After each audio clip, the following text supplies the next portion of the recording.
안녕하세요. 구루잠입니다. 네, 이번 시간 또 힘내서 열심히 공부해 보도록 하겠습니다. 자, 최저임금제도 관련 내용입니다. 여기서는 최저임금제 기대효과랑 최저시급 올해, 작년 정도 최저시급 정리하시면 되겠습니다. 그래서 먼저 최저임금제 기대효과 바로 시작할게요. 최저임금제도의 목적은 소득분배 개선 목적이 있어요. 그래서 지나친 저임금을 해소함으로써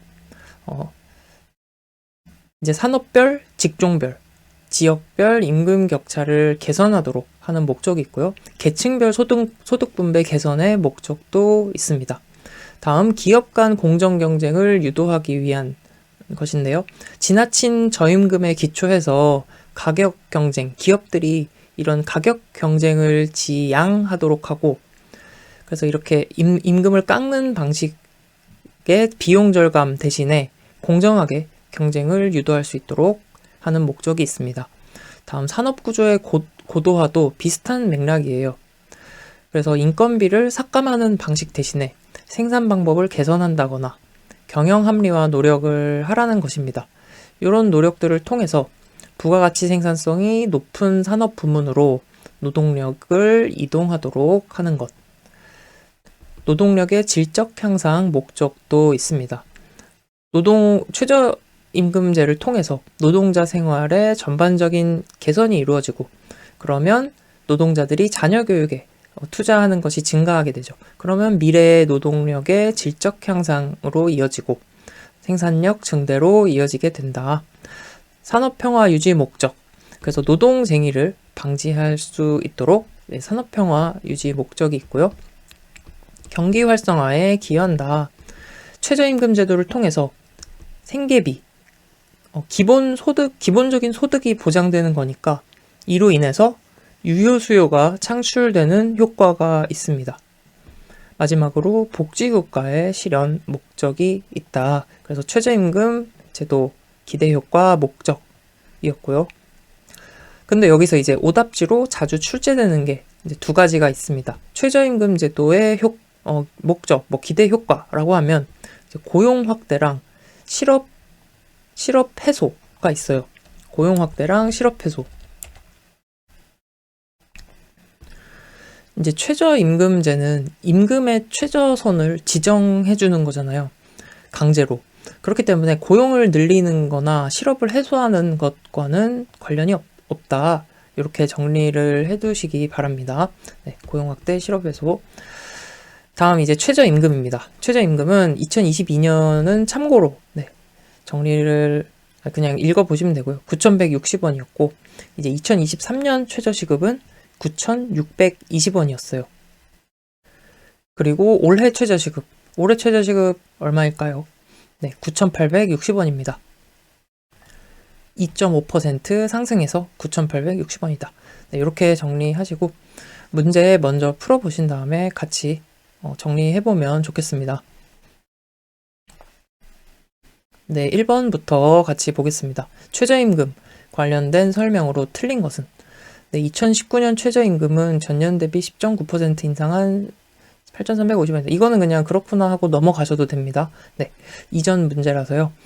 2번, 최저임금은 최저임금위원회의 심의 의결을 거쳐 기획재정부 장관이 결정한다.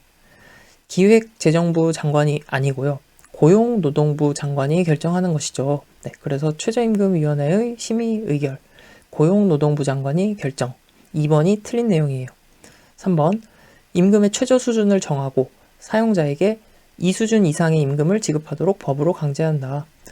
최저임금 적용을 받는 사용자는 최저임금액을 근로자가 쉽게 볼 수 있는 장소에 게시하거나 그 외 적당한 방법으로 근로자에게 알려야 한다. 최저임금 2번 문제입니다. 최저임금 제도의 기본 취지 및 기대 효과, 가장 거리가 먼 것, 저임금 노동자 생활보호, 산업평화 유지, 산업 간, 직업 간 임금 격차 축소. 네, 유효 수요의 억제가 아니죠. 네, 유효 수요 창출과 관련이 됩니다.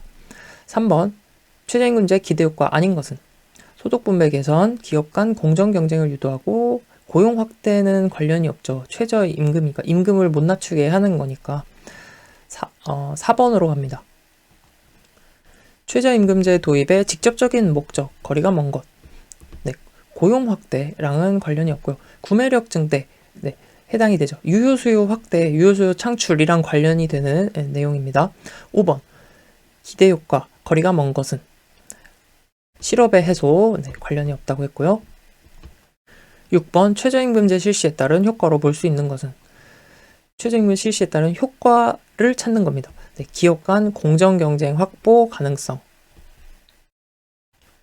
7번, 최저임금 제도와 근로장려 세제에 관한 설명으로 틀린 것은 네, 자, 근로장려 세제 EITC라고 돼 있는데 이제 근로장려금 제도죠. 이제 근로장려금이란 근로소득이 있는 사람들을 대상으로 하는 거예요. 그래서 근로소득이 있는 사람들 중에서 총 소득이 일정 수준 이하인 가구에 대해서 현금을 지급하는 거예요.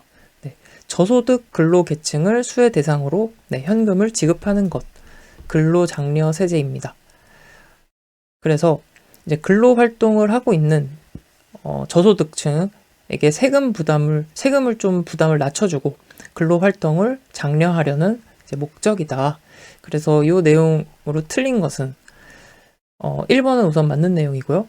2번, 이론적으로 저생산성, 저임금 근로자의 실업을 유발하지 않는다. 네, 그렇죠. 이게 근로활동을 하고 있는 사람에게 지원을 해주는 것이니까 근로활동을 장려하는 혜택입니다. 실업을 유발하지 않습니다. 그리고 최저임금 제도 하에서는 최저임금 이하를 받는 근로자에게 그 혜택이 주어진다.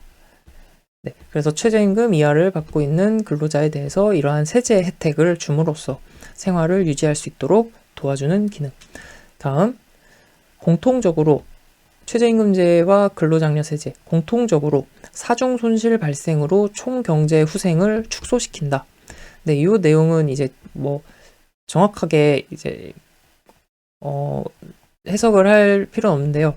이제 우선은 중요한 게 요 얘기예요. 총 경제 후생을 축소시킨다. 자, 경제적으로 안 좋은 영향을 미친다라는 의미인데요. 정확하게 알지 않아도 되는데 우선은 후생의 개념을 어떤 의미인지를 아시면 됩니다. 후생이라는 것은 생활을 이제 넉넉하게 하는 것. 그래서 복지라는 의미가 있습니다. 생활을 넉넉하게 하는 것, 후생. 그래서 총 경제의 후생을 축소시킨다라는 것은 우리 경제 전체의 이익을 축소시킨다라는 의미예요. 그런데 이런 최저임금제나 근로장려세제 같은 경우는 총 경제 후생을 극대화하기 위한 목적에서 나오는 그 제도잖아요. 그렇기 때문에 경제 전체의 이익을 늘리기 위한 겁니다. 축소시키는 게 아니라. 그래서 4번이 이제 틀린 내용입니다. 다음 2022년 최저임금은 네, 그냥 9,160원이구나 이렇게 네, 이해하시면 되고요. 네, 2023년 최저임금은 얼마였어요? 네, 9,620원이었습니다. 2024년 최저임금은 9,860원. 11번입니다. 노동시장 실업에 관한 설명 틀린 것은 최저임금제는 비숙련 노동자에게 주로 해당이 되겠고요. 해고자, 취업대기자, 구직 포기자는 실업자에 포함된다. 네, 우선 이제 구직 포기자는 비경제 활동 인구여서 실업자에 포함되지 않습니다. 그래서 2번이 틀린 내용. 이런 경제활동 인구 분류하는 거는 뒤에서 이제 자세하게 아마 문제를 또 지겹게 풀어보시게 될 겁니다. 그래서 뭐 너무 걱정하지 마시고요. 3번 보겠습니다. 효율성 임금은 노동자의 이직을 막기 위해 시장균형 임금보다 높다. 그렇죠. 효율성 임금은 인재 확보, 유지를 위해서 평균 임금, 시장 균형 임금보다 높은 임금을 지급하는 정책입니다. 다음, 최저임금, 노동조합 또는 직업탐색 등이 실업의 원인에 포함된다. 자, 우선 최저임금, 노동조합, 실업탐색이 실업의 원인에 이제 포함이 되죠. 보시면 최저임금의 경우에는 임금 인상 효과가 있잖아요. 임금을 더 낮추지 못하게 하는, 강제하는 거니까. 그래서 임금 인상 효과가 있기 때문에 노동 수요가 감소할 수 있습니다. 마찬가지로 이제 노동조합 역시 임금 인상, 노동조합이 있으면 임금이 인상되죠. 그렇기 때문에 노동 수요가 감소되는 영향을 미칠 수가 있다. 네. 그래서 이렇게 정리하시면 되겠습니다. 최저임금 관련된 내용 정리했습니다. 네, 이어서 정리할 내용은 고임금 정책. 고임금 정책은 효율임금 정책이라고도 합니다.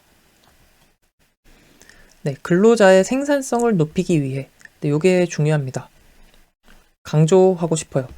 근로자의 생산성을 높이기 위한 목적이에요. 효율임금 정책은. 그래서 시장의 균형임금은 어떻게 결정이 되죠? 네, 주로 노동 수요, 노동 공급에 의해서, 노동 수요와 노동 공급에 의해서 결정되는 것이 균형임금인데, 이 시장 균형임금보다 더 높은 임금을 지불하는 것이죠. 네, 이렇게 더 높은 임금을 지불하는 것이 오히려 더 기업의 이윤 극대화에 도움이 된다라는 이론에 근거해서 고임금 정책을 사용하는 것입니다. 네, 그래서 기업들이 이제 호구라서, 네, 퍼주고 싶어서 직원들한테 고임금을 주는 것이 아니에요. 네, 이것을 기억을 하시면 되겠고요. 이 효율임금 정책은 기업 간의 임금 격차를 유발하게 되겠죠. 그리고 이중노동 시장의 원인이 될 수 있다. 이중노동 시장이라는 것은 뒤에서 이제 공부를 할 건데요. 1차 노동 시장과 2차 노동 시장으로 분리가 되어 있는데 이 둘은 완전히 단절되어 있다라는 것이 이중노동 시장이에요. 그래서 1차 노동 시장은 대부분 사람들이 이제 선호하는 고임금, 질 좋은 근무 환경 등이 갖춰져 있는 시장이 1차 노동시장, 2차 노동시장은 미숙련 노동자, 비정규직, 네, 열악한 근무 환경, 이런 특징이 있는 노동시장이 2차 노동시장. 그래서 네, 이렇게 격차가 벌어짐에 따라 이중 노동시장의 원인이 될 수 있다. 그래서 고임금 정책은 노동시장의 분리를 촉진시킬 수 있다라는 것입니다. 네, 이렇게 정리하시면 되고요. 문제 풀어보신 다음에 같이 정리해 보겠습니다. 1번 효율임금 가설에 대한 설명으로 옳은 것은, 네, 정답이 몇 번이죠? 네, 기업이 시장 임금보다 높은 임금을 유지해서 노동 생산성을 도모하는 목적이죠. 정답 2번. 2번 효율임금 정책이 높은 생산성을 가져오는 원인이 무엇인가? 원인에 대한 설명으로 틀린 것은, 고임금은 노동자의 직장 상실 비용을 증대시켜서 태만하지 않게 한다. 네, 직장 잃으면 이런 임금, 이만큼의 임금을 받을 수가 없기 때문에 태만하지 않는다라는 것이고요. 고임금 지불 기업은 그렇지 않은 기업에 비해서 신규 노동자 훈련에 많은 비용을 지불한다. 신규 노동자 훈련과는 이제 관련이 없는 겁니다. 네, 2번이 틀렸고요. 고임금은 노동자의 기업에 대한 충성심, 귀속감을 증대시키고요. 신규 채용 시 지원 노동자의 평균 자질, 네, 노동력의 질이 높아진다라는 것입니다.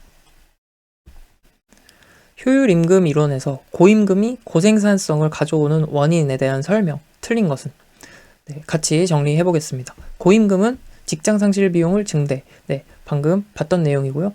대규모 사업장에서는 통제 상실을 사전에 방지하는 차원에서 고임금을 지불해서 노동자가 열심히 일하도록 유도할 수 있다. 네, 그렇죠.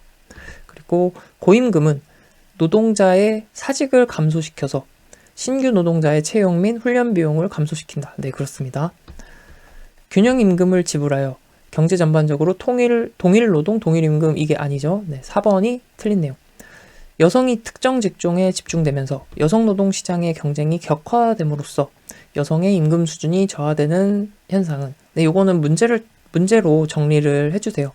이렇게 여성 노동 시장 경쟁이 격화되면서 여성 임금이 저하되는 것, 혼잡 효과라고 합니다. 혼잡 효과에 대한 설명. 그리고 위협 효과, 대체 효과는 위협 효과, 파급 효과 우리 앞에서 공부했었죠. 네. 노조 조직 부문과 비조직 부문. 그래서 위협 효과는 노조 비조직 부문이 노조를 설립할 것 같으니까 회사에서 위협을 느껴가지고 비조직 부문의 임금을 인상시켜주는 것. 이게 위협 효과였고요. 파급 효과는 노조 부문에 있던 근로자들이 비노조 부문으로 이동함으로써 비노조 부문의 임금이 하락하는 것. 이게 파급 효과였습니다. 그래서 이전 효과, 파급 효과, 해고 효과라고 했었죠. 5번 고임금 저인건비 전략.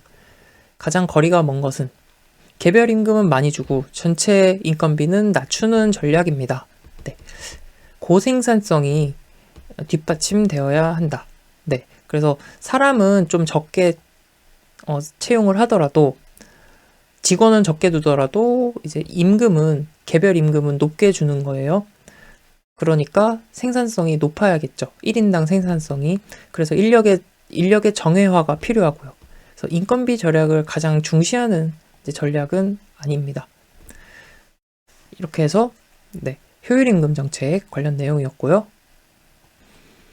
네, 희망임금, 의중임금. 우리 앞에서 파업 곡선, 힉스의 파업 이론 공부할 때 나왔었어요. 희망임금, 의중임금. 그리고 희망임금 충족률 계산할 때도 나왔었고요. 그래서 희망임금, 의중임금 노동자가 요구하는 임금을 희망임금, 의중임금이라고 하고 보상요구임금이라고도 합니다. 또한 눈높이 임금이라고도 하는데 또 하나 유보임금이라고도 합니다. 그래서 유보임금, 희망임금, 의중임금, 눈높이임금, 보상요구임금 다 같은 말이다. 근로자가 요구하는 최소한의 주관적 요구임금 수준입니다. 그래서 최소한의 주관적 요구임금 수준이다. 시장에 참가해서 효용 극대화를 달성하는 근로자는 유보임금이 실제임금과 일치한다. 이렇게 정리하시면 되겠습니다. 그래서 문제 바로 보시면 유보임금에 대한 설명으로 옳은 것을 모두 고르면 유보임금의 상승은 실업기간을 연장한다. 그렇게 되겠죠. 왜냐하면 내가 희망하는 금액이 크니까 그만큼 거기에 맞는 직장을 구하는 게 좀 쉽지 않겠죠. 그래서 기억은 맞는 이야기고요. 유보임금의 상승은 기대임금을 하락시킨다? 아니죠. 네, 기대임금이 높아지는 거고요.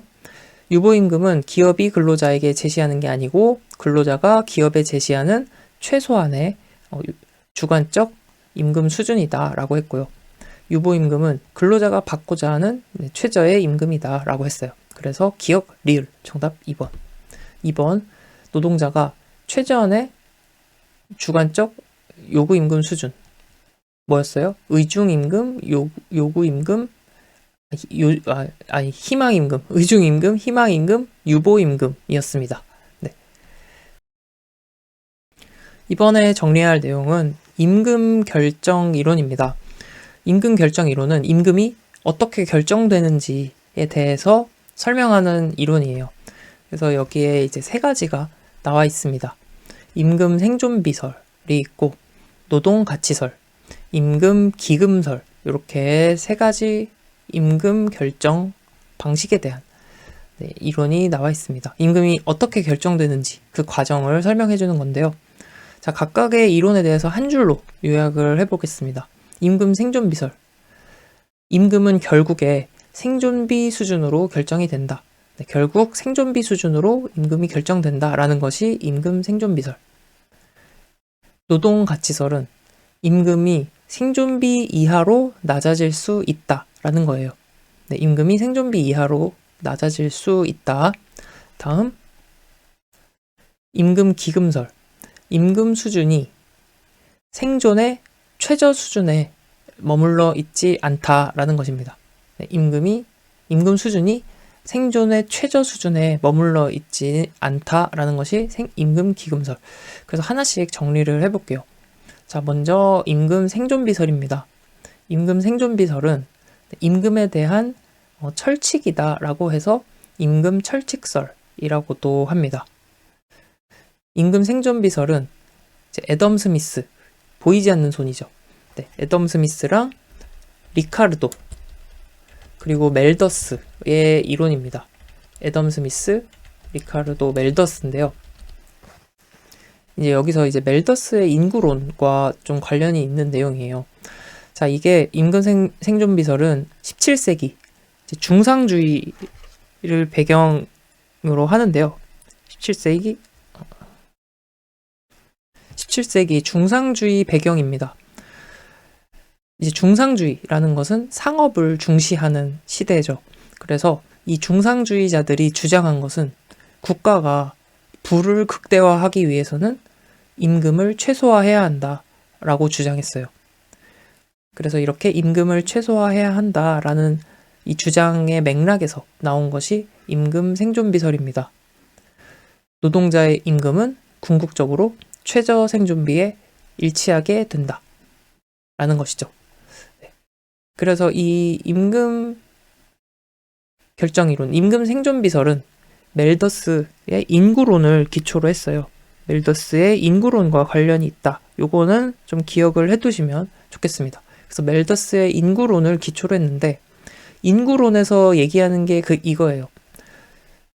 임금이 생존비보다 높아지면 여유가 생기잖아요. 노동자들이. 그러니까 이제 인구가 증가하고, 그래서 인구가 증가하면은 네, 여기를 보시면 임금이 생존비 이상으로 높아지면 이제 인구가 증가한다 그랬어요. 네. 왜냐면 여유가 생기니까요, 노동자들이. 그러니까 이제 애를 더 낳으니까 인구가 증가하게 되고, 임금이 생존비보다 낮아지면 네, 오히려 팍팍해지니까 삶이 인구는 줄어든다라고 했어요. 이게 멜더스의 인구론에 관련된 내용입니다. 그래서 임금 생존비설은 임금이 생존비 이상으로 높아지면 인구가 증가하잖아요. 그러니까 인구가 증가한다는 것은 노동 공급이 증가한다는 거죠. 그래서 노동 공급이 증가하게 되면 어때요?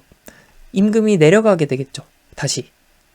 왜냐하면 수요 공급 법칙에 의해서. 네. 그래서 임금이 다시 내려가게 됩니다. 그러면 생존비 이하로 떨어지게 되면 어때요? 사람들이 팍팍해서 애를 잘 낳지 않습니다. 그러면 인구가 감소하니까 노동 공급이 감소한다. 그런데 노동 공급이 감소하면 어때요? 네. 임금이 다시 올라갔겠죠. 수요 공급 법칙에 의해서. 그래서 임금이 다시 생존비 수준으로 상승하게 된다. 네. 그래서 이런 과정들을 거쳐서 네, 궁극적으로는 임금이 생존비 수준에 일치하게 된다라는 것이 임금 생존비설입니다. 그래서 이렇게 이해하시면 되는 내용이고요. 그래서 장기적 관점에서 노동 수요에 의해서 결정된다고 했나요? 노동 공급에 의해서 임금이 결정된다라고 했나요? 네, 그렇습니다. 노동 공급에 의해서 임금이 자연 결정된다라고 얘기한 이론이 임금 생존비설, 임금 철칙설입니다. 네, 요거를 기억해 두세요. 노동 공급에 의해서. 멜더스의 인구론을 기초로 해서 네, 노동 공급으로 임금이 결정되는 것, 자연 결정되는 것을 설명했다. 임금 생존비설. 다음, 노동가치설입니다. 노동가치설은 노동력 재생산비설이라고 합니다. 자, 마르크스의 이론이에요. 마르크스의 이론. 한 줄 요약하면 뭐라 그랬죠? 임금이 생존비 이하로 낮아질 수 있다라고 했었어요. 네. 그래서 자, 보시면은 노동자와 그 가족의 무엇의 가치에 의해서 임금 수준이 결정된다라고 했어요. 그 가족의 생필품의 가치에 의해서 임금 수준이 결정된다라고 했어요. 생활 필수품.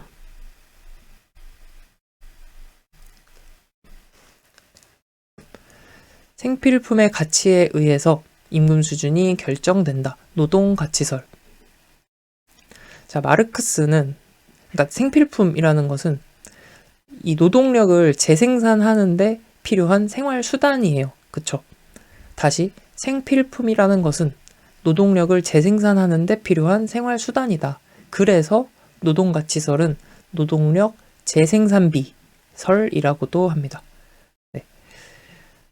그래서 마르크스는 자본주의 특성 때문에 임금이 생존비 수준 이하로 낮아지게 된다라고 했어요. 자본주의 특성 때문에 우리 뭔가가 떠오르시는 분 계신가요? 네, 기술적 실업이 떠오르시면 좋습니다. 앞에서 실업 공부할 때 기술적 실업, 산업예비군 공부했었어요. 기술의 발달로 인해서 노동력이 기계에 밀려나게 된 거죠.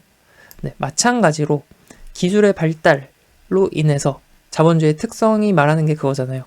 기술의 발달 등으로 인해서 노동력이 이제 밀려나니까 임금이 더 낮아지는 거예요. 그러면은 임금이 생존비 수준 이하로 낮아지게 된다라는 것입니다. 요게 노동가치설, 노동력 재생산비설. 네, 그래서 이 두 가지를 기억하시면 되겠습니다. 생활필수품 가치에 의해서 임금 수준 결정되고 생존비 수준 이하로 임금이 낮아지게 된다. 자본주의 특성 때문에 마르크스 떠올리시면 되고요. 임금 기금설입니다. 어느 한 시점에서 임금으로 지불될 수 있는 부의 총액이 정해져 있다라는 것이에요. 즉, 임금으로 지불되는 총액수는 정해져 있다. 그런데 이러한 부의 총액이, 이러한 기금이 시간이 지남에 따라서 변화될 수 있다라고 했습니다. 네. 그래서 이 임금 기금설은 여러 이론들의 영향을 미쳤는데요. 먼저 한계 생산력설에 영향을 미쳤어요. 그리고 고용이론, 임금 물가 악순환설, 지불 능력설 등의 영향을 미쳤습니다. 네, 그래서 이 이론들을 다 하나하나 알고 있을 필요는 없는데요. 간단하게만 이해를 해보면 한계 생산력설은 임금은 한계 생산성의 원리에 따라 결정된다라는 것인데요. 간략하게 임금은 노동시장 수요 공급에 의해서 결정된다 정도로 이해하셔도 되겠고요. 고용이론은 고임금이 고실업을 야기한다라는 겁니다. 고임금이 고실업을 야기한다라는 것이 고용이론.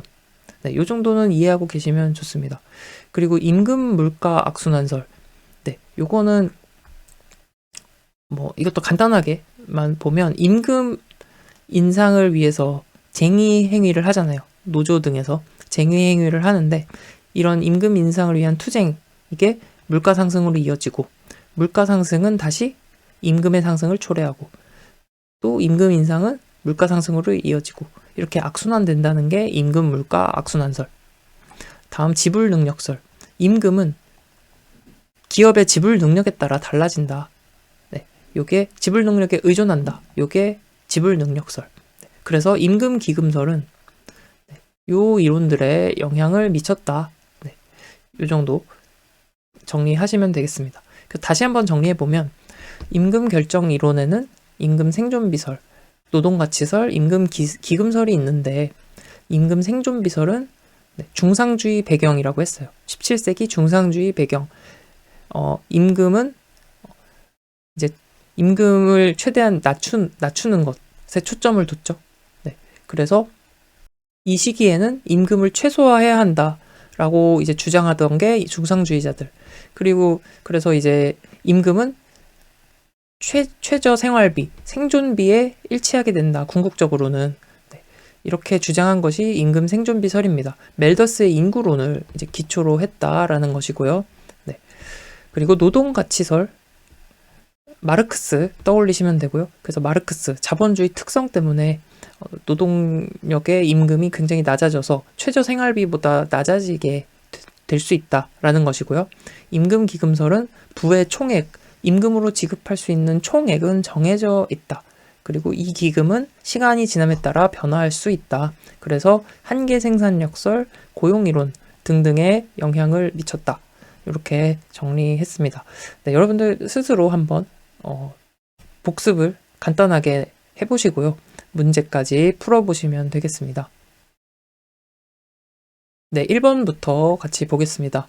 고전학파 임금론인 임금 생존비설 그리고 마르크스의 노동력 재생산비설 서로 유사점은 무엇인가? 노동 수요 측면의 역할. 자, 임금 생존비설은 노동 공급에서 노동 공급에 의해서 임금이 자동 결정된다라고 했잖아요. 그러니까 틀린 내용이고요. 임금 수준은 노동자와 그 가족의 생필품의 가치에 의해서 결정된다. 그렇죠. 네. 그래서 2번이 이제 맞는 얘기고요.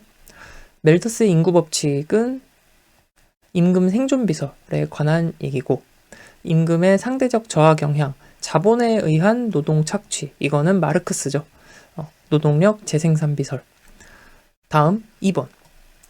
임금이 노동자 및 그 가족의 생활을 유지할 수 있을 정도의 수준에서 결정되어야 한다는 이론은 임금 생존 비설이었습니다. 3번 임금 기금설에 관한 설명 틀린 것은. 이제 문제 보면서 같이 정리를 해보겠습니다. 임금 기금의 규모는 일정하므로 일정하다고 했어요. 그래서 시장 임금의 크기는 임금 기금을 노동자의 수로 나눈 값이다. 전체 이제 임금 기금을 노동자의 수로 나눈 값이다. 네, 그렇구나. 이렇게 정리하시면 되고요. 임금 기금설은 노동 공급 측면의 역할을 중시한 노동의 장기적인 자연가격 결정론이다. 요거 어떤 이론인가요? 네, 임금 생존 비설에 관련된 설명입니다. 2번이 틀린 내용이고요. 임금 기금설은 고임금이 고실업률을 야기한다는 고용 이론에 영향을 미쳤다라고 했어요. 그리고 한계 생산력설에도 영향을 미쳤어요. 그리고 임금 물가 악순환설에도 이제 영향을 미쳤다. 또 하나는 뭐였죠? 네, 지불 능력설까지 기억하고 계시면 아주 좋고요. 다음 4번. 임금 기금설에 따라 노동조합의 교섭력을 통한 임금 인상이 불가능하다는 노동조합 무용론이 제기되었다. 네, 그래서 이 선택지 읽고서 이해하고 정리하시면 되겠습니다. 임금 물가 악순환설, 지불 능력설, 한계 생산력설 등의 영향을 미친 임금 결정 이론은 임금 기금설에 대한 내용이고요. 5번. 임금 학설에 관한 설명 틀린 것은. 임금 생존 비설은 임금 상승이 노동 절약적 기계 도입에 따른 기술적 실업의 발생으로 산업 예비군을 증가시켜서, 이거 누구 얘기예요? 산업 예비군 나오고 기술적 실업. 네, 마르크스죠. 노동력 재생산 비설 관련된 내용입니다. 그래서 1번이 이제 틀린 내용이네요. 다음 임금 기금설은 어느 한 시점에 근로자의 임금으로 지불될 수 있는 부의 총액이나 기금이 정해져 있다라는 거예요. 그래서 시간이 지남에 따라 변화할 수 있다. 임금 기금설. 다음 임금 교섭력설. 네, 이거는 처음 보는데 요 선택지 보고 이해하시면 되겠습니다. 임금 교섭력설은 고용 기회나 노동 공급량에 불리한 영향을 미치지 않으면서도 일정한 범위 내에서 임금의 교섭력 강도에 따라 변화할 수 있다라는 학설, 임금 교섭력설. 그래서 교섭력에 따라 임금이 변할 수 있다라는 것이고요. 임금 철칙설은 임금 생존비설입니다. 노동자의 임금이 생활비에 귀착된다. 약간의 변동이 있더라도 궁극적으로는 생활비에 일치된다. 네, 임금 철칙설. 네, 이번에는 노동 대가설과 노동력 대가설을 이제 구분하도록 이제 정리를 해보겠습니다. 이제 노동 대가설이 출제가 됐는데, 노동 대가설이란 임금은 이제 노동에 대한 대가, 구체적인 근로에 대한 대가로 간주하는 것이 노동 대가설이고요. 노동력 대가설은 임금은 노동력에 대한 대가다 라고 하는 것이 노동력 대가설입니다. 그래서 출제된 건 노동 대가설이 이제 출제가 됐어요. 이제 노동 대가설은 구체적인 근로, 구체적인 일을 한 것에 대한 대가니까 직능급을 설명할 수 있고요. 그리고 직무수당이나 직책수당을 설명할 수 있습니다. 구체적인 일에 대한 대가다. 임금은 이게 노동대가설. 노동력 대가설은 노동력을 사용자의 지휘 감독 하에 두고 있는 것에 대한 대가라고 간주한다. 즉, 직접적인 노동에 대한 대가는 아닌 것이죠. 회사 소속의 노동력, 자격으로서 받는 수당. 그래서 휴업수당, 가족수당, 물가수당 등을 설명 가능한 것이 노동력 대가설이다. 그래서 문제 보시면 임금의 법적 성격에 관한 학설의 하나인 노동 대가설, 노동 일에 대한 직접적인 일에 대한 대가 무엇인가요? 직무수당이다. 네, 이어서 노동시장 관련 문제들 같이 문제를 통해서 정리해 볼 건데요. 먼저 풀어보셔도 좋겠습니다. 먼저 풀어보신 다음 같이 정리해도 좋을 것 같아요. 그래서 뭐 어려운 거는 뭐 넘어가더라도 먼저 보신 다음에 같이 정리해 보시면 좋겠습니다. 자, 1번부터 같이 보겠습니다. 노동시장이 생산물 시장과 다른 점에 대한 설명으로 틀린 것은 1번. 노동시장에서 거래되는 노동력 상품은 노동자와 분리가 될 수 없기 때문에 노동시장에서는 노동 조건을 둘러싼 노사관계 등 사회적 관계가 개입된다. 네, 그렇고요. 읽고 이제 이해하는 내용입니다. 노동은 사용자의 입장에서 보면 생산 요소이며 노동자의 입장에서 보면 소득의 원천이죠. 그리고 국민 경제적 관점에서는 인적 자원이 됩니다. 일반 상품과 달리 노동력 상품은 비교적 동질적이 아니라 노동력의 질은 다 다르잖아요. 네, 그래서 동질적이지 않아요. 그리고 노동시장은 단일한 시장으로 존재하지 않기도 하죠. 네, 분단 노동시장, 1차, 2차 노동시장, 노동시장의 노동력의 질이 다르고 노동시장의 성격이 다르잖아요. 그래서 3번이 이제 틀린 내용이고요.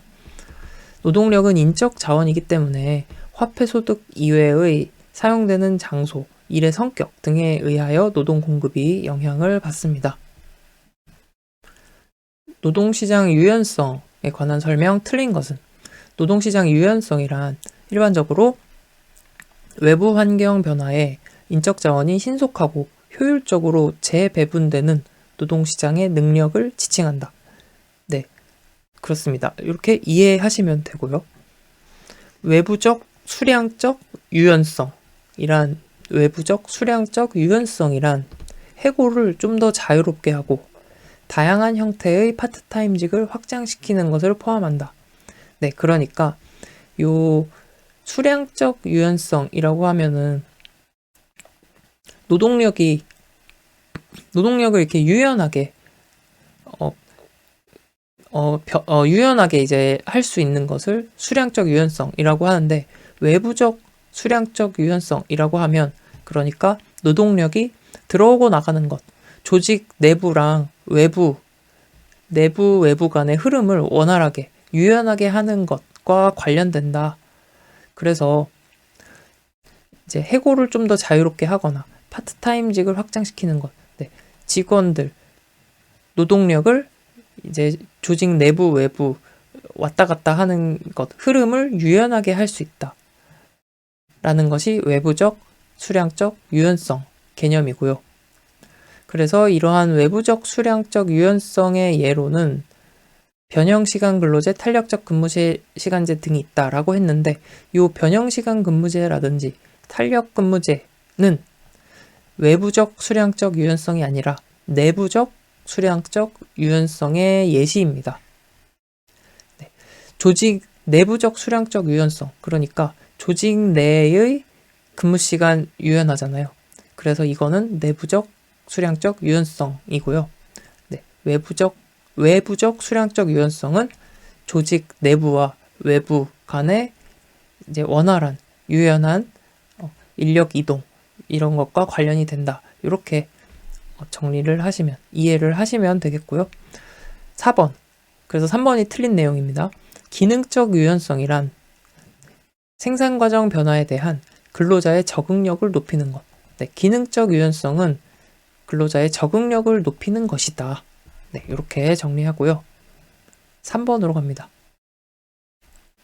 노동시장 유연성에 대한 설명과 가장 거리가 먼 것은? 노동시장 유연성이란 일반적으로 외부 환경 변화에 인적 자원이 신속하고 효율적으로 배분되는 노동시장의 능력을 지칭한다. 네. 다기능 공화, 배치 전환, 작업장 간 노동 이동 등을 통해 생산 과정 변화에 대한 근로자의 적응력을 높이는 것. 근로자의 적응력을 높이는 것, 기능적 유연성 2번에서 정리를 한 내용입니다. 근로자의 적응력을 높이는 것, 기능적 유연성. 작업을 하청의 형태로 외부에 주거나 용역업체에 의해 노동자를 고용하는 것. 네. 요거 노동시장의 유연성이죠. 네. 그래서 3번이 틀린 내용이고요. 4번, 일시휴업이나 휴가 증가, 주휴 2일제 등은 노동시장 유연성 중에 하나이다. 4번입니다. 노동시장의 유연성 높일 수 있는 방안, 거리가 먼 것, 신속한 고용조정 능력을 갖춘다. 전직 실업자의 신속한 재취업 능력을 높인다. 국제노동기구와의 연대 모색. 국제노동기구는 어떤 기구예요?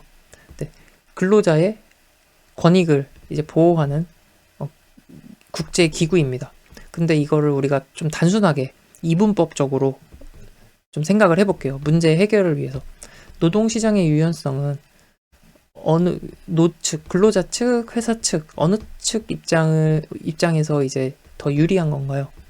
네, 이제 회사 쪽에 좀 아무래도 더 유리하다고 볼 수 있어요. 그런데 국제노동기구는 이제 노동자 측을 보호하는 기구입니다. 그래서 좀 성격이 좀 다르죠. 3번이 틀린 내용이고요. 노동 수요 측면에서 능력 위주 인사 관행을 확립한다. 네, 요거까지 이렇게 이해하시면 되겠습니다. 5번. 근로기준법에 경영상 이유에 의한 해고, 탄력적 근로시간제 등의 조항이 등장하고 파견 근로자 보호 등에 관한 법률이 제정된 이유로 가장 타당한 것은? 자, 이거는 불확실한 시장 상황에 기업이 신속하게 대응할 수 있도록 하는 거죠. 네. 그래서 노동시장 유연화와 관련된 내용들입니다. 기업이 노동시장에 유연하게 대응할 수 있도록 하는 그런 조항들이 등장하잖아요. 여기 해고, 탄력적 근로시간제, 그쵸? 그리고 이에 따라서 파견 근로자 보호, 근로자 보호에 관한 법률도 제정이 되고, 이렇게 불확실한 시장 상황에 기업이 신속하게 대응할 수 있도록 하는 목적. 네. 그래서 정답은 4번. 6번입니다. 한국 노동시장에서 인력난과 유휴 인력이 공존하는 이유. 자, 인력난. 중소기업에서는 사람 구하기가 힘들다고 항상 그래요. 유휴 인력. 네. 또 청년 구직자, 미취업자는 엄청 많아요. 네. 왜 그럴까요? 네. 대기업과 중소기업의 임금 격차가 크기 때문에. 그렇죠. 기업 규모별 임금 격차의 확대. 7번입니다. 우리나라의 노동 공급 추이에 관한 설명과 가장 거리가 먼 것은? 출산율이 저하되고 인구의 고령화가 진전되고 있습니다. 선진국에 비해서 청년 측의 경제활동 참가율은 낮고 노년층의 경제활동 참가율은 높습니다. 네. 이것도 맞는 얘기예요. 1980년대 중반 이후 노동시간 감축이 나타나고 있고요. 우리나라의 연간 실제 노동시간은 제조업 중심 국가인 일본보다 깁니다. 그래서 4번이 틀린 내용. 8번. 우리나라의 연령별, 성별 고용 구조에 대한 설명으로 옳은 것은? 우리나라도 산업사회로 진입하면서 출산율이 둔화되고 노동력의 고령화 추세가 나타난다. 네, 그렇죠. 노동력의 고령화 추세, 출산율 둔화. 1번이 맞는 얘기고요. 우리나라 청년층의 경제활동 참가율은 낮은 편이고요. 여성의 경제활동 참가율은 계층별로 살펴보면 요거 그냥 이제 이해만 하시면 됩니다. 사실 조금 이제 시간이 지난 문제이기 때문에 그냥 요 내용은 이해만 하시면 되는데요. 20대 후반과 30대 초반에서 이렇게 크게 함몰된 형태가 아니고 이제 M자형이긴 한데 이제 요 부분을 말하는 거죠. 요게 이제 30대 중후반이 최저치입니다. 그냥 그렇구나 이렇게 이해하시면 되겠고요. 4번 우리나라 노년층의 경제활동 참가율은 선진국보다 높은 편이죠. 9번입니다. IMF 기간이에요. IMF 기간에 나타난 우리 노동시장의 특징, 거리가 먼 것, 해고 분쟁의 증가, 대량 해고가 이제 나타났기 때문에 해고 분쟁이 증가됐고요. 외국인 노동자 대량 유입, 지금 일자리가 없어요. 있던 사람도 다 나가는 판인데 외국인 노동자를 유입한 게 아니라 외국인 노동자가 대폭 축소됐습니다. 그래서 2번이 정답이고요. 근로자의 평균 근속기간 감소, 임시직, 일용직, 고용비중, 비정규직 증가했죠. IMF 경제위기 이후에 한국의 노동시장에 나타난 변화와 가장 거리가 먼 것은 비정규직 노동 증가했고요. 노동조합 조직률은 하락했습니다. 그래서 실제로 IMF 때 노동조합 조직률이 하락했다. 그리고 노동시장 유연화가 진행됐고 대량 실업이 발생했습니다. 노동 수요 측면에서 비정규직 증가의 원인. 자, 노동 수요 측면이라는 것은 노동 수요자가 기업이잖아요. 기업 측면에서 비정규직 증가의 원인. 자, 기업 측면에서 어때요? 일단 세계화에 따른 기업 간 경쟁 환경의 변화. 이제 경쟁이 치열해지다는 거죠. 경쟁 환경이 변화한다는 거는 경쟁이 치열해진다. 그래서 노동시장의 유연성을 통해서 경쟁력을 갖춰야 하는 상황이죠. 그게 이제 비정규직 증가랑 연결이 되는 것이죠. 그리고 정규직 근로자 해고가 어렵기 때문에 노동시장을 노동력을 유연하게 이제 활용할 수가 없다라는 것과 관련이 되는 것이고요.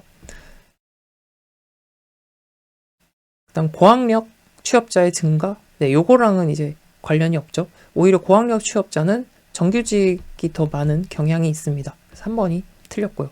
정규 노동자 고용 비용의 증가. 정규 노동자 고용 비용이 증가하니까 비정규직을 더 많이 이제 고용하게 되는 것입니다. 12번. 비정규직 근로자의 증가 이유만으로 바르게 짝지어진 것은 비정규직이 증가하는 이유, 경기 침체에 따른 실업 증가, 여성 경제 참가율의 상승. 그렇습니다. 그래서 여성 경제 활동 참가율이 상승하면은 이제 비정규직 증가랑 이제 연결이 되는 걸로 실제 이제 통계로도 이제 그렇게 나타난다고 합니다. 제조업 부문의 비중 증가. 제조업 부문 비중 증가랑은 이제 관련이 되지 않고요. 경쟁의 세계화 등에 따른 경영 합리화의 압력. 이게 노동시장 유연화에 대한 변화가 일어나기 때문에 비정규직 근로자가 증가하게 되는 것이죠. 이래서 정답은 2번. 13번. 노동시장과 고용에 영향을 미치는 정보와 가장 거리가 먼 것은 유망 직종과 비인기 직종의 변화, 기업 회계제도의 변화. 회계제도랑 고용은 연관이 없죠. 연령별 인구구조, 산업구조의 변화, 영향을 미칩니다. 특히 이제 산업구조 변화는 우리 실업 공부할 때 공부했잖아요. 산업구조의 변화로 실업이 나타나잖아요. 어떤 실업이었죠? 구조적 실업이 나타나기 때문에 고용에 이제 큰 영향을 미치게 됩니다. 14번. 노동의 이동은 무엇을 중심으로 파악하는 것인가? 기업 중심이죠. 보통 이직하는 것 중심으로 노동 이동을 파악하잖아요. 그래서 정답은 4번. 회사 옮기는 것 기준으로 한다. 이번에 공부할 내용은 노동시장 가설입니다. 노동시장 가설에는 경쟁 노동시장 가설, 분단 노동시장 가설, 내부 노동시장 가설 등이 있는데요. 가장 먼저 공부할 내용, 이제 신고전학파 이론입니다. 신고전학파 이론에서 이제 가정하는 것, 모든 노동자는 이제 동질적이다라는 가정을 합니다. 그리고 노동시장은 완전 경쟁 시장이다라고 가정을 해요. 그래서 경쟁 노동시장 가설입니다. 네, 자, 다시 신고전 학파 이론. 그래서 경쟁 노동시장 가설을 주장했다라는 것이고요. 노동시장은 완전 경쟁 시장이다. 그리고 모든 노동자는 동질적인 특성을 갖는다라는 것을 가정하는 거예요. 노동자는 동질적이고 노사단체도 없고 정부의 임금 규제도 없다라는 가정에서 네, 얘기를 하는 거예요. 그래서 이제 동일노동, 동일임금을 가정으로 합니다. 동일노동, 동일임금을 가정한다. 네, 그래서 이렇게 규제도 없고 노사단체 없고 모든 노동자는 동질적이고 동일노동, 동일임금, 네, 아무런 제약이 없는 이런 상황을 가정하는 이론이 네, 신고전학파 이론 경쟁노동시장 가설입니다. 그래서 이 경쟁노동시장 가설에서는 내부 노동시장은 존재하지 않는다라고 했어요. 오로지 외부 노동시장만 존재한다. 그래서 외부 노동시장을 통한 노동 공급만이 존재한다. 네, 노동 공급은 외부 시장을 통해서, 그러니까 외부 채용을 말하는 거죠. 네, 외부 노동시장을 통해서 이제 노동을 공급하고 노동력은 제약 없이 자유롭게 이동할 수 있다. 그리고 노동자와 고용주는 완전한 정보를 갖는다라는 것을 이제 가정하는 이론이 경쟁 노동시장 이론, 신고전학파의 이론입니다. 네. 그래서 다시 한번 정리하면 이 경쟁 노동시장 가설의 이 가정들을 이제 잘 정리하시면 됩니다. 완전 자유 경쟁을 떠올리시면 돼요. 그래서 동일 노동, 동일 임금을 받는 동질적인 노동자들이 있고 노사단체나 정부의 임금 규제 같은 거는 존재하지 않는다. 오로지 노동 공급은 외부 시장을 통해서만 공급이 되고 노동력은 네, 완전한 정보를 갖고 자유롭게 이동할 수 있다. 네, 이렇게 정리를 하시면 되겠고요. 문제 먼저 풀어보신 다음에 네, 다시 만나겠습니다. 1번 노동의 동질성을 가정하고 있는 이론은 신고전학파 이론이고요. 노동시장에 대한 신고전학파의 주장이 아닌 것은 네, 경쟁적 노동시장이라고 했어요. 그리고 노동시장이 분단이 아니라 단일한 노동시장이라고 주장한 겁니다. 그래서 2번이 틀린 내용이고요. 동일노동, 동일임금을 네, 주장했고 가정했고 노동의 자유로운 이동을 가정했습니다. 다음 경쟁노동시장 경제 모형의 기본 가정, 거리가 먼 것은 노동자와 고용주는 네, 자유롭죠. 정보도 완전하고 시장 진입 떠나는 것도 자유롭다. 완전한 정보를 갖는다라고 했고요. 사용자 단결 조직, 노조 없어요. 네, 노조도 없고 네, 없어요. 그래서 3번이 틀린 내용이고요. 직무의 성격은 모두 동일하고 임금 차이만 존재한다. 4번 경쟁 노동시장 경제 모형의 기본 가정, 거리가 먼 것은 네, 내부 노동시장은 존재하지 않아서 노동 공급은 외부 노동시장을 통해서만 한다라는 것이 경쟁 노동시장 모형이고요. 노동자와 고용주는 완전 정보를 갖는다. 노동자는 능력이나 숙련도에 차이가 있는 게 아니라 동질적이라고 했어요. 노동자는 동질적이고 동일임금, 동일노동이라고 했죠. 그리고 노동자 개인이나 개별 고용주는 시장 임금에 아무런 영향력을 행사할 수 없다. 네, 그래서 오로지 시장 임금이 결정되는 것은 노동 수요, 노동 공급에 의해서만 이제 결정이 되는 것입니다. 균형 임금. 5번 경쟁 노동시장 경제 모형의 가정으로 틀린 것은 모든 노동자는 동질적이다라는 가정이고요. 노동자, 사용자 단결 조직은 없다라고 했어요. 모든 직무의 공석은 내부가 아니고 외부 채용을 통해서, 외부 노동시장을 통해서만 노동 공급이 이루어진다. 3번이고요. 노동자와 고용주는 완전한 정보를 갖고 시장에 들어오고 나가는 것이 완전히 자유롭다라고 했어요. 여기까지 신고전학파 이론, 경쟁 노동시장 모형이었습니다. 자, 신고전학파, 경쟁 노동시장 이론을 공부했는데요. 자, 이어서 이제 신고전학파를 비판하면서 나온 이론입니다. 경쟁 노동시장 가설은 다시 한번 복습을 해보면 모든 노동력은 동질적인 성격을 갖는다라고 했고, 노동자와 사용자는 완전한 정보를 갖고 있다. 그리고 노동 공급은 어떻게 한다고 했어요? 외부 노동시장을 통해서만 노동 공급을 할 수 있다. 그리고 단일한 시장이라 그랬어요.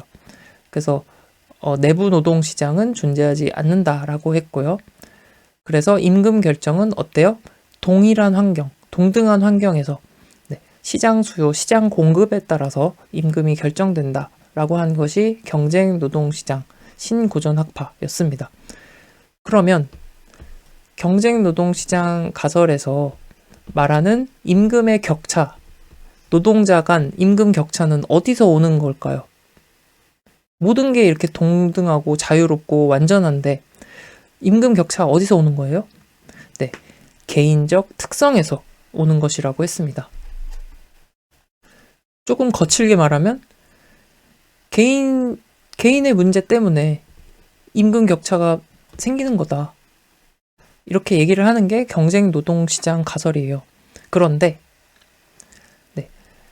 이제 제도학파는 이걸 비판합니다. 제도학파.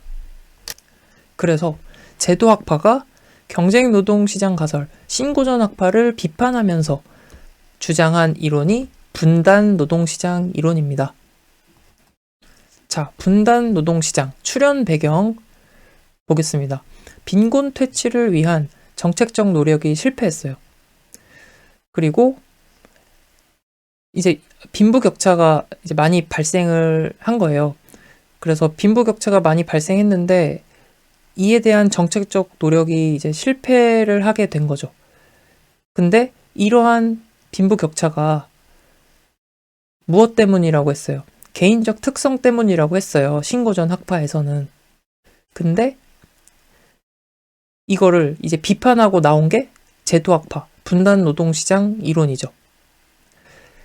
제도학파에서 실제로 연구를 해보니까 빈부격차는 개인적 특성과는 이제 연관되지 않는다. 정확히 말하면 개인적 특성은 소득 차이와 관련이 있다라는 것을 밝히지 못했어요. 그러니까 소득 차이와는 무관하다라는 것이죠. 개인적 특성은. 그래서 이렇게 비판을 하면서 이제 신고전학파를 이제 반박을 했고요.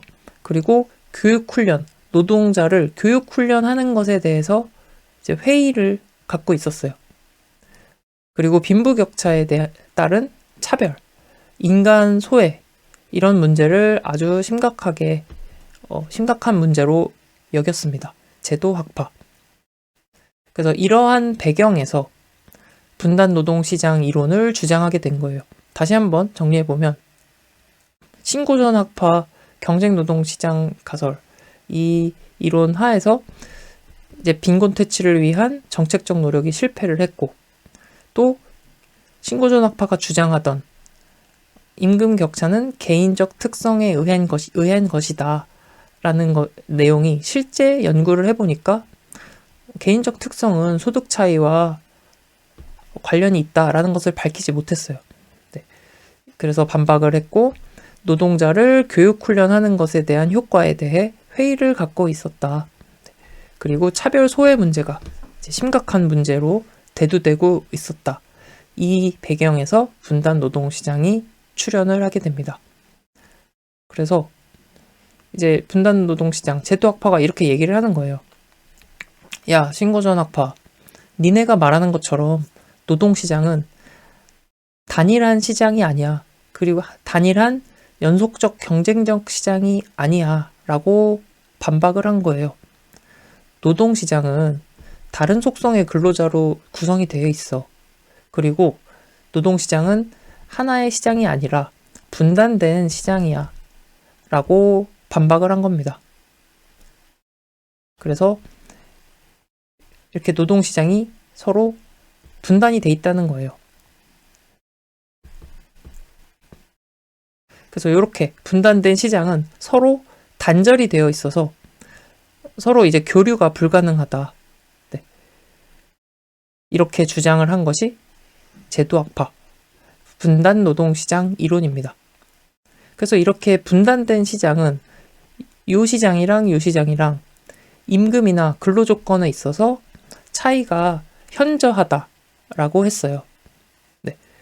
그래서 요 시장과 요 시장은 서로 완전히 단절되어 있기 때문에 여기는 질 좋은 노동력이 있는 시장, 소득이 높은 시장이고 여기는 열악한 시장, 소득이 낮은 노동시장이다. 네, 이렇게 설명을 했습니다. 이게 이제 분단 노동시장이에요. 이렇게 분단이 된다. 라고 주장한 것이 분단 노동시장 이론.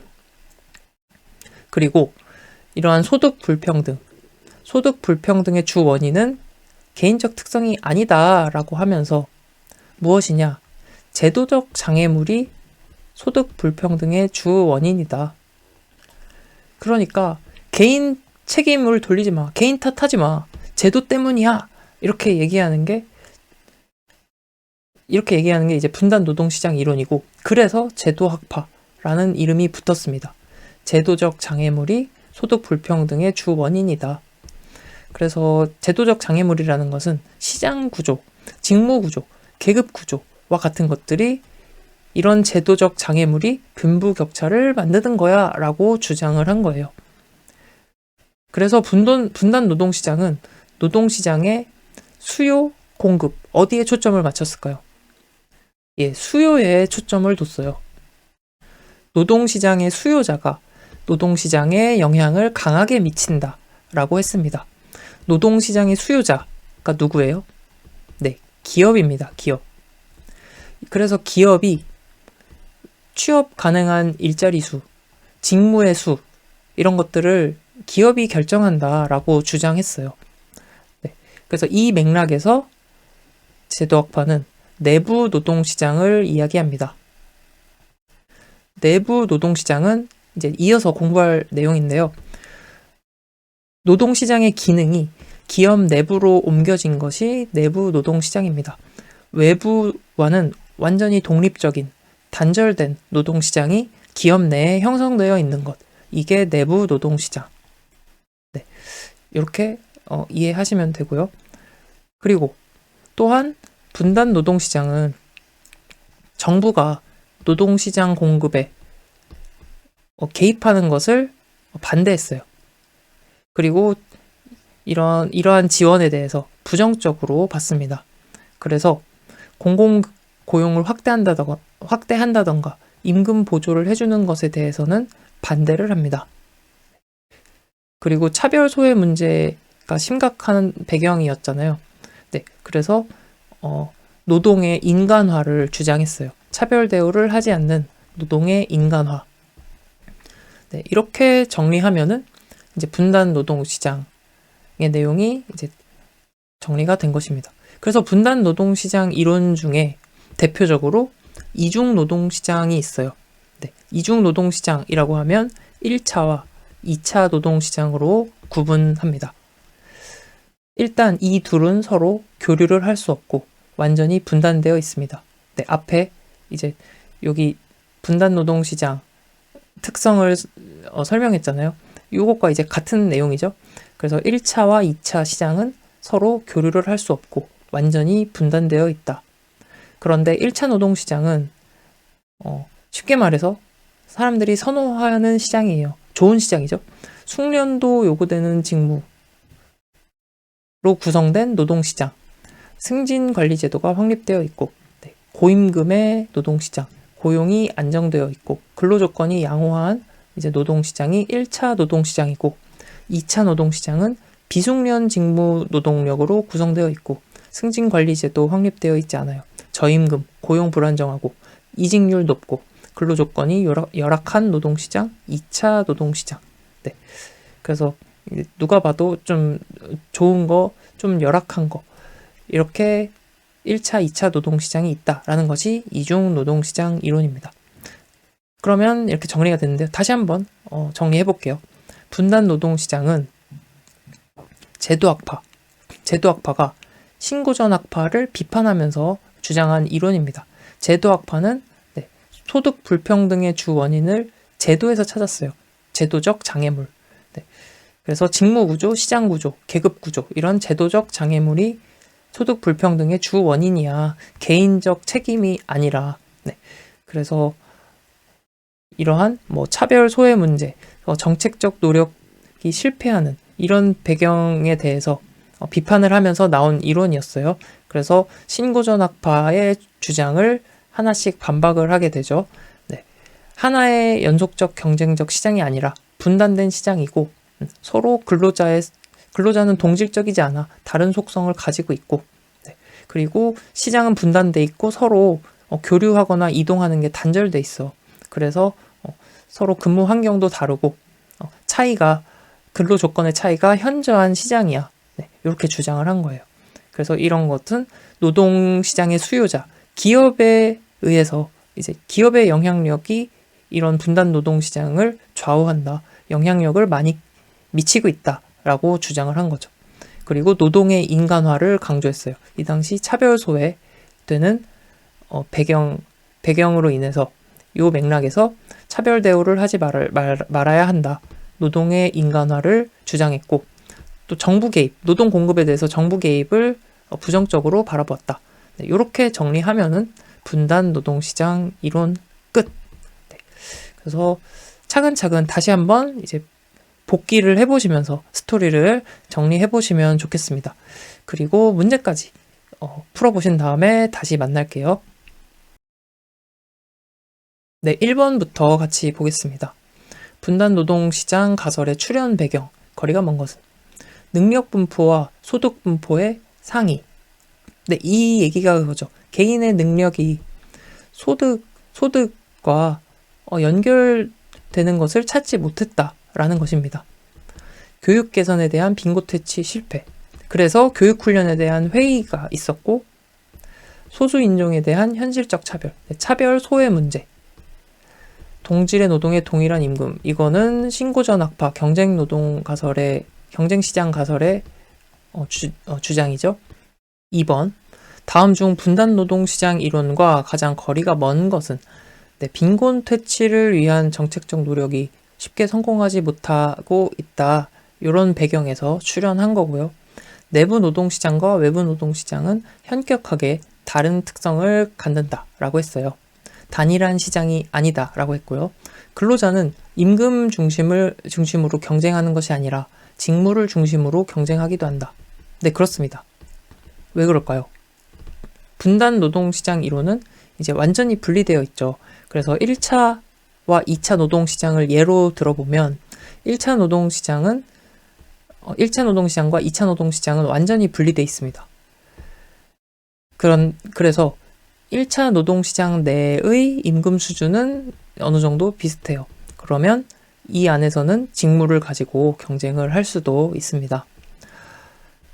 그리고 또 이제 내부 노동시장 같은 경우에는 임금보다는 이러한 승진 제도 이런 것들이 그러니까 고용이랑 임금이랑 서로 분리돼서 결정이 되기 때문에 반드시 임금을 중심으로 경쟁하는 것은 아닙니다. 그래서 3번도 맞는 얘기고요. 4번.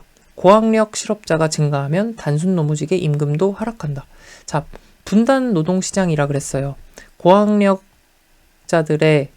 시장과 미숙련 근로자의 노동시장이 서로 분단되어 있다라는 것이죠. 서로 교류가 없어요.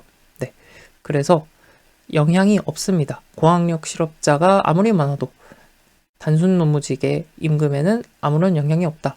그래서 4번이 정답이고요. 3번. 분단 노동시장 가설이 암시하는 정책적 시사점과 가장 거리가 먼 것은 노동시장 공급에 대해서 정부 개입 지원을 강조하는 것에 부정적인 견해를 가지고 있었죠. 그리고 공공적인 고용기회 확대, 그러니까 노동 공급에 대해서 또 임금 보조하는 것에 대해서 반대를 했고요. 차별 대우, 철폐를 주장했습니다. 외부 노동 시장의 중요성을 강조하지는 않았어요. 그래서 3번이 틀린 얘기. 노동의 인간화 강조했어요. 그래서 의식적인 정책 노력이 필요하다. 4번 1차 노동시장. 네, 좋은 노동시장이죠. 네.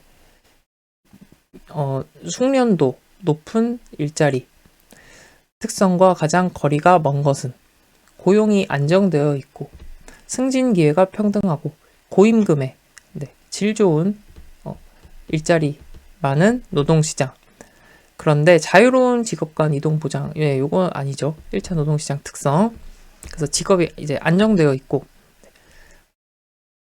그리고 또 이제 단절돼 있죠. 다른 노동시장과는. 5번. 2차 노동시장의 특징에 해당되는 것은 1차 노동시장의 반대. 그래서 높은 이직률입니다. 6번. 2차 노동시장의 특징. 좀 안 좋은 거 고르면 됩니다. 그래서 고용기간이 짧다. 근로조건이 열악하니까 자꾸 이동하게 되겠죠. 네. 그래서 고용기간이 짧다. 이어서 내부 노동시장 이론입니다. 던롭의 이론이에요. 우리 앞에 던롭 시스템 이론 한번 만났었고요. 이번에 내부 노동시장 이론으로 다시 만났습니다. 먼저 같이 한번 이제 읽어볼게요. 기업 내 규칙이나 관리가 노동시장의 기능을 대신함으로써 노동시장 기능이 기업 내로 옮겨진 현상을 설명하는 것입니다. 노동시장의 기능이 기업 내로 옮겨졌기 때문에 내부 노동시장 이론이라고 합니다. 그래서 내부 노동시장 이론은 제1차 노동자와 장기 근로자, 내부 노동시장은 제1차 노동자와 장기 근로자로 구성된다라고 했어요. 그리고 승진제도가 중요한 역할을 한다. 이게 고용과 임금이 분리되어 결정되어 있기 때문에 그래요. 고용하고 임금이 별도로 결정이 된다라는 거예요.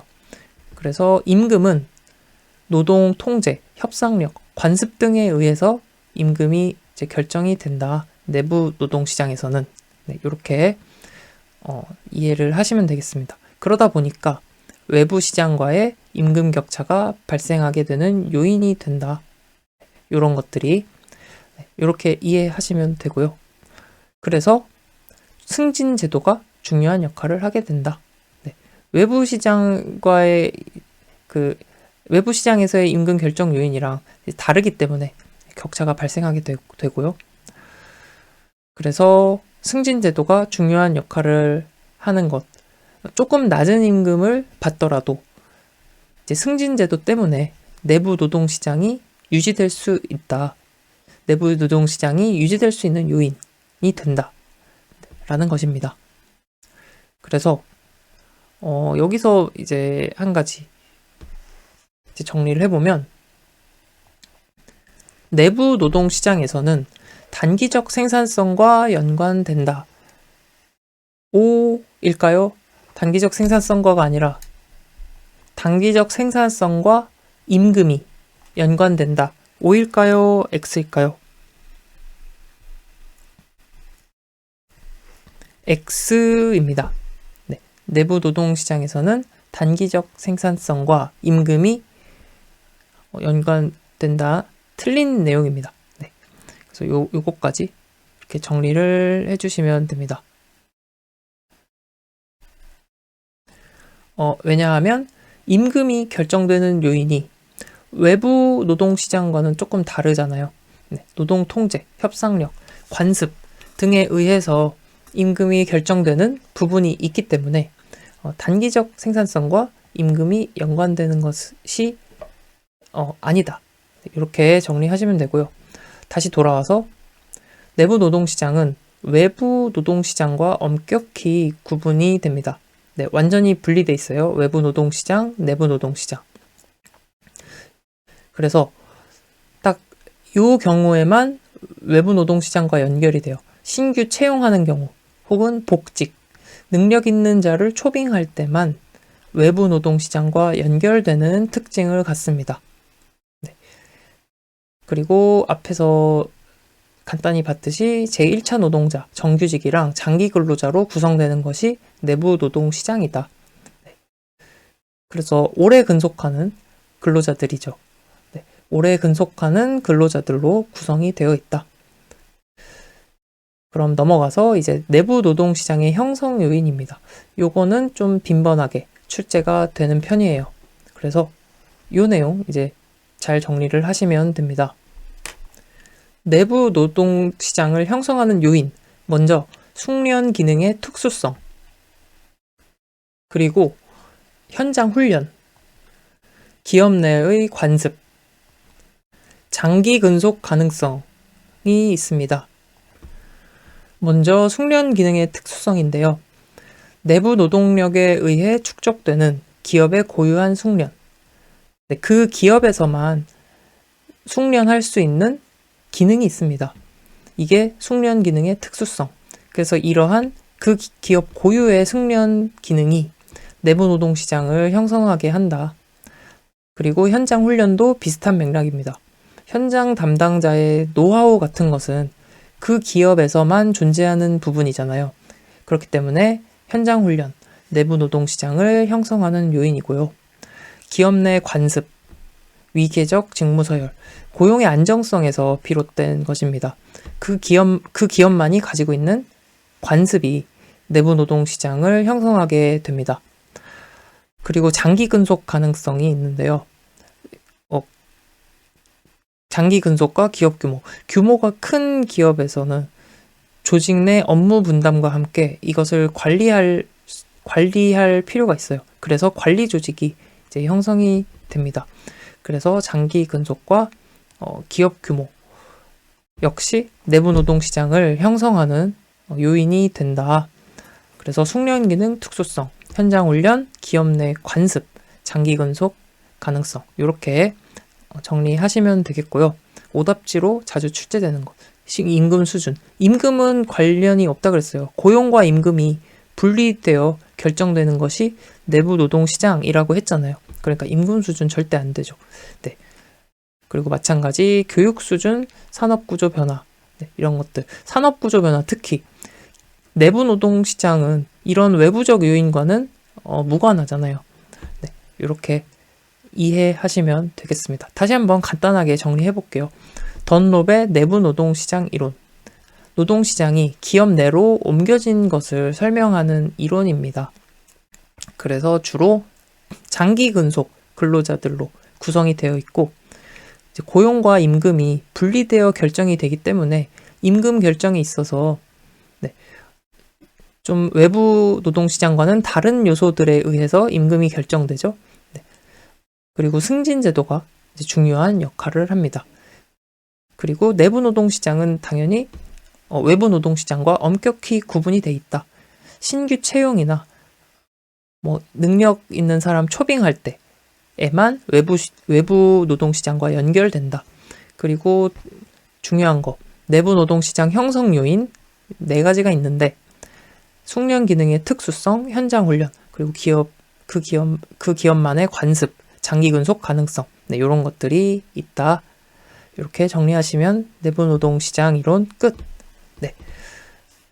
그래서 피곤하시겠지만, 요 내용 간단하게 스스로 정리해 보시고요. 문제까지 풀어보시면 되겠습니다. 조금만 이제 힘을 내시면 좋겠습니다. 네, 1번부터 같이 볼게요. 던롭의 내부 노동 시장론에서 일반적으로 외부 노동 시장과 분리되는 독립적인 시장이 존재한다고 여기는 조직체 기업이죠. 2번 내부 노동 시장의 특징, 거리가 먼 것. 제1차 노동자로 구성되고요. 장기 근로자로 구성되죠. 승진 제도가 중요한 역할을 합니다. 고용계약 형태가 다양하지 않고 주로 장기 계약 형태가 많습니다. 3번 내부 노동 시장 틀린 것은 근로자의 단기적 생산성과 임금이 연관되지 않는다라고 했죠. 왜냐하면 임금의 결정 요인이 외부 노동시장과는 달리 생산성에 있기보다는 다른 결정 요인들이 있죠. 내부 노동시장에는. 그래서 1번 틀린 내용이고, 2번 기업 비용 부담으로 기업 차원의 교육 훈련이 체계적으로 실시된다. 그렇죠. 내부 승진이 많고요. 장기적 고용 관계로 직장 안정성이 높다. 4번 내부 노동시장 특징 옳은 것은 신규 채용이나 복직, 그리고 능력 있는 자의 초빙 시에만 외부 노동시장과 연결되고요. 평소에 그 외에는 완전히 분리되어 있다. 승진, 직무 배치, 임금 등은 외부 노동시장과 연계하여 결정되는 게 아니죠. 완전히 분리돼 있어요. 임금은 근로자의 단기적 생산성과 관련이 되지 않고요. 임금의 결정 요인은 외부 노동시장과 다르니까요. 내부와 외부 노동시장 간의 임금 격차가 발생하죠. 네. 서로 임금 결정 요인이 다르기 때문에. 5번 내부 노동시장의 형성 요인 아닌 것은 현장 훈련, 관습, 숙련의 특수성, 네, 임금 수준은 아닙니다. 내부 노동시장 형성 요인 아닌 것은 숙련의 특수성, 현장 훈련, 관습. 네, 정답 2번. 내부 노동시장 형성 요인 아닌 것은 산업구조 변화는 네, 외부적 환경 요인이잖아요. 1번 아니죠. 장기 근속 가능성, 직무 서열, 위계적 서열, 기능의 특수성. 8번. 네, 아닌 것은 내부 노동시장 형성 요인, 예, 노동조합 존재는 상관이 없죠. 기업 특수성, 숙련 기능, 직장 내 훈련, 노동 관련 관습, 네, 내부 노동시장의 형성 요인. 9번. 내부 노동시장이 강화될 가능성이 가장 높은 상황은, 자, 내부 노동시장이 강화된 가능성이다. 자, 내부 노동시장의 형성 요인을 묻는 겁니다. 그래서 기업 특수적 인적 자본 형성이 중시된다라는 것은 내부 노동시장이 강화될 수 있는 요인이 되죠. 그래서 정답은 3번. 다음 사례에서 기업의 채용 이유에 해당하는 것은 국내 시장만을 상대하는 내수기업인데 영어에 능통한 A를 채용했어요. 근데 영어를 전혀 필요로 하지 않는 업무였어요. 그런데 이 회사는 A가 영어에 능통하다는 사실이 그만큼 A가 성실하고 유능하다는 것을 의미한다라고 보고 채용을 한 거예요. 네, 요거는 신호기능에 해당됩니다. 교육의 신호기능. 자, 교육의 신호기능이라는 것은 뭐 뒤에서 우리가 공부하게 될 내용인데, 지원자의 유능함에 대해서 정보를 제공하는 신호 역할을 한다는 거예요. 다시 요 영어 실력이 지원자의 유능함에 대한 정보를 제공하는 신호 역할을 한다. 그래서 영어 점수가 이 업무 능력을 직접 설명하는 자료는 아니에요. 하지만 신호 역할을 한다라고 해서 신호 기능. 11번. 다음 사례에서 기업 해고에 대한 설명 옳지 않은 것은 A기업은 기업의 특화된 훈련에 더 많은 투자를 하고 B는 모든 기업들에 필요한 일반 훈련에 더 많은 투자를 했어요. A기업과 B기업이 생산하는 상품의 수요가 감소했대요. 자, 어느 기업이 해고 가능성이 더 높을까요? 네, B기업이 해고 가능성이 더 높겠죠. 왜냐하면 A기업은 기업의 특화된 훈련에 더 많은 투자를 했으니까 이제 대체가 어렵잖아요. 노동력을 대체하는 것이 쉽지 않아요. 하지만 B기업은 모든 기업들에 필요한 훈련에 더 많이 투자를 했으니까 대체를 하기가 상대적으로 용이합니다. 그래서 B기업이 더 해고 가능성이 높다. 립케의 인본적 경제의 의미로 옳은 것은, 네, 인본적 경제라는 것은 경제 더하기 인본주의라고 생각하셔도 됩니다. 그래서 경제라는 것은 경쟁 시장을 말하는 것이겠고요. 인본주의는 사회적 형평성, 복지. 네. 그래서 인본적 경제라는 건 이 두 가지가 모두 이제 포함되어 있는 어우러진 경제라고 이해하시면 됩니다. 그래서 이러한 설명은 정답 1번이 되겠네요. 경쟁적 시장에 사회적 형평성을 보장하는 정책 제도가 있는 경제다. 13번. 자발적 노동 이동에 따른 순수익의 현재 가치를 결정해주는 요인이 아닌 것은? 이게 무슨 말일까요? 자발적 노동 이동. 이직을 말하는 거죠. 결국에 이직이 나에게 이득이 되느냐 아니냐를 결정해주는 요인을 묻는 거예요. 이직을 했을 때 손익을 계산하는 겁니다. 네. 순수익의 현재 가치. 이 말은 이제 이직을 했을 때 다양한 요건을 고려했을 때 이 손해와 이득을 현재 가치로 계산을 해가지고 가치를 평가한다라는 의미입니다. 그래서 1번 보시면 새로운 직장의 고용 규모. 새로운 직장의 고용 규모는 내가 이직했을 때의 이득을 계산하는 것과는 관련이 없잖아요. 그래서 1번이 아니고요. 자, 새로운 직장에서의 예상 근속 연수. 네. 이런 것들을 이제 고려를 해야 되는 거예요. 새로운 직장에서 내가 몇 년을 이제 근무할 것 같고, 거기에서 예상되는 수익들. 그런데 내가 지금 이 회사에 있을 때 예상되는 근속 연수, 또 예상되는 수입, 이런 것들을 미래 수입까지 고려해서 현재 가치로 환산해서 계산을 해가지고 손해인지 이득인지 얼마나 이득인지 이런 거를 이제 계산을 하는 겁니다. 마찬가지로 장래의 기대되는 수익과 현 직장의 수익의 가치를 현재 가치로 할인해주는 할인율, 이것도 이제 같은 맥락의 얘기예요.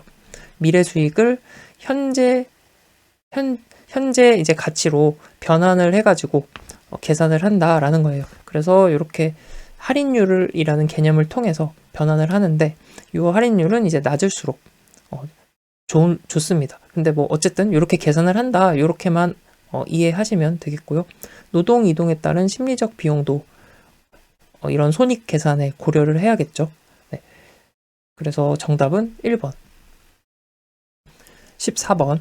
개인들은 조직, 집단, 타인과의 서로 다른 이해와 선호 체계를 갖고 있기 때문에 쌍방 간의 거래가 있는 노동계약에서는 완전한 계약이 일어나지 않습니다. 이러한 현상이 일어나는 설명 요인이 아닌 것은? 우선 도덕적 해이가 있으면 이렇게 완전한 계약이 일어날 수 없고요. 제한된 합리성도 그렇죠. 합리성이 제한되면, 그리고 역선택도 이제 완전한 계약을 일어나지 못하게 하는 요인이 됩니다. 정보 부족이나 정보 비대칭 이런 걸로 인해서 이제 잘못된 선택을 하는 게 역선택이에요. 그래서 역선택도 이제 해당되는 내용인데, 조정 문제는 이제 해당되지 않는 내용입니다. 다음 15번. 다음 괄호 안에 알맞은 것. 도시와 농촌 간의 노동 이동을 설명하는 모형에서 노동 공급 곡선은 수평이다. 이거는 루이스의 무제한 노동 공급 이론입니다. 루이스의 무제한 노동 공급 이론. 요거는 그냥 문제로 정리를 해두시면 됩니다. 노동 공급 곡선은 우리가 뒤에서 공부를 할 텐데, 노동 공급 곡선이 수평이라는 것은 이제 무제한이라는 의미라서 이제 무제한 노동 공급 이론. 이게 그 잠재적 실업 상태에 있는 농촌 인구들이, 잠재적 실업 상태라는 것은 앞에서 살짝 언급을 했었는데요. 이제 사실상 실업자인데 표면적으로는 그게 드러나지 않은 것을 잠재적 실업이라고 했었어요. 그래서 사실상 실업자인 이 농촌 인구들이 도시로 이동을 하게 되면서 농촌의 인력이 도시에 공급된다. 이것을 설명하는 모형인데요. 그래서 노동 공급 곡선은 수평이다. 무제한 노동 공급이다. 이걸 얘기하는 것이 무제한 노동 공급 이론. 이렇게 문제로 그냥 정리 암기하시면 되겠습니다. 16번. 노동력의 지역 간 이동 이론에서 도시 부문, 도시 공식 부문, 비공식 부문, 도시 공식 부문, 비공식 부문, 요게 나오면은 그냥 토다로 모형이다. 이렇게 알고 계시고 나오면 이렇게 딱 찍으시면 되겠습니다. 도시 공식 부문과 비공식 부문, 토다로 모형 끝. 네, 여기까지 해서 네, 오늘 좀 많은 내용을 한 것 같은데요. 네, 여기 내부 노동 시장 관련 내용까지 그리고 문제도 참 많이 풀어봤습니다. 장시간 동안 이렇게 공부하시느라 정말 수고 많으셨고요. 이제 공부한 내용들 조금 이제 어려웠던 내용들 있으면은 조금 더 다시 돌려보시면서 공부하시면 좋겠습니다. 오늘도 네, 이렇게 같이 화이팅 하셔서 감사드리고요. 다음 영상에서 또 더 좋은 내용 준비해가지고 오도록 하겠습니다. 감사합니다.